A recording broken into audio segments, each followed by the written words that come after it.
Let's check out a couple video motion actions. I'm going to need something to demonstrate the action with, so I'm just going to create some text. So going up to the upper right hand corner, I'm going to click on the T and click Add Text, and I'll type something in here, video motion. Okay, so now you can see down here in the timeline, this is that text that I just created. Now I'm going to add a video motion action. So we're going to go to our menu of icons up at the top, and we're going to click on the one that's the third from the left. It's kind of this circle, and I'm going to click on that, and this is the video motion menu.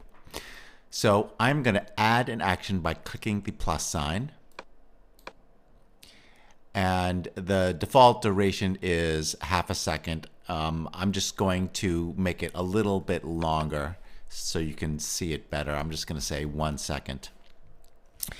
Now, I'm going to move the playhead to the end of the video action, and then I'm going to move my text all the way to the right.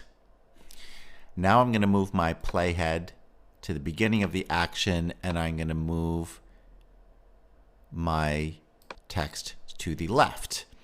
So watch what happens now when I click on the play button so you can see this video motion action.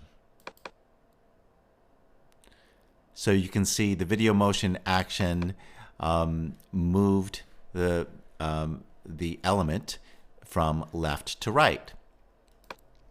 I can create another video motion action. I can hit plus, and this time the end of the action is going to be the left, and now I'm going to move my playhead to the beginning. The beginning is going to be the right.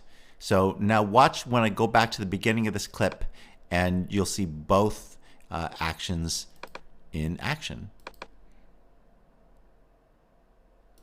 There, I had one video motion action which moved my element from left to right, and then I had another element which moved it from right to left. Of course, you're not limited to just left and right. We can do up and down as well. So I'm going to add a video motion action to this image, and the end point will be down here, and then I'm going to move the beginning point up there. And there we have an up and down.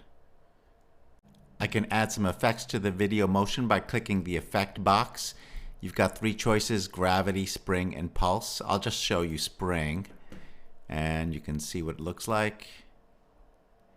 And you can control the spring effect with these sliders, and you can choose gravity or pulse as well. I'll leave it up to you to explore what they look like. But that is adding an effect to your video motion.